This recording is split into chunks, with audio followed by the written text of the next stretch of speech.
Why do some Christians believe that drinking alcohol is a sin? Well, it's pretty easy to understand, even if I don't agree with it. And there is a person with a last name that I am sure you are familiar with involved in the whole thing. Hi, I'm Jeremy. I'm a deep skeptic, also a pastor.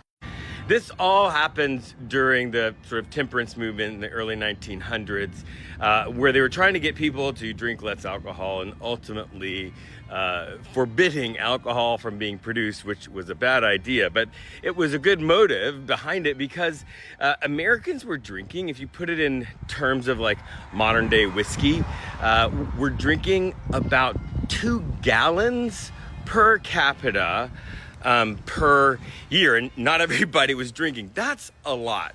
If you sort of best guess that modern day usage is about a half gallon per capita per year. That means that people were drinking 4 times as much as they are right now.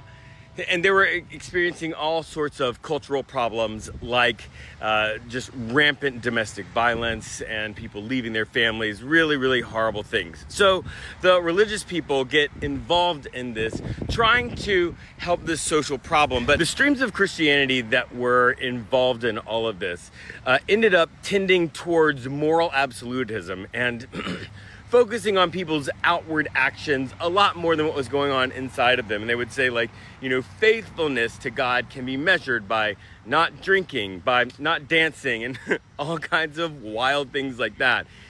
And they used for the alcohol several examples in the Bible, things like the priests not being allowed to drink right before they enter the temple, or the something called the Nazirite vow, or the fact that John the Baptist didn't drink because he had taken the Nazirite vow.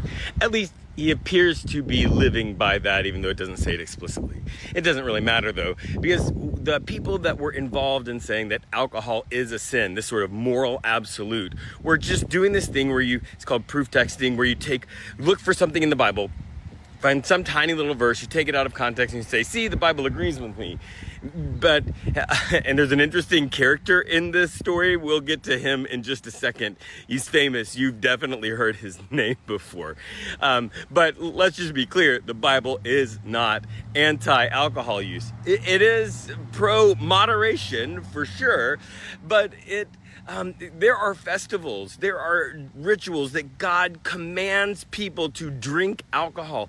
Jesus' first miracle was turning water into wine, and it wasn't like grape juice, it was actually wine. Okay, so here's the person whose name you know. There was a guy who developed a process of pasteurizing grape juice so that it didn't go bad, so it kept around for a lot longer. And that person used those Bible verses and a bunch of things to argue that communion should actually be grape juice, because that is actually what they were using. It wasn't wine, it wasn't alcoholic, it was grape juice, and so you should do that. And got a whole lot of church people, a whole lot of denominations to go for grape juice over wine. The guy's last name? Welch. Yeah, of the Welch's grapefruit juice empire. So look, if you don't want to drink, if you shouldn't drink because you have a problem with substances, that is totally fine. If you want to drink though, that is fine, because the Bible doesn't prohibit. In fact, many places it commands it. You're off the hook for that. You're definitely not going to go to hell because you drink.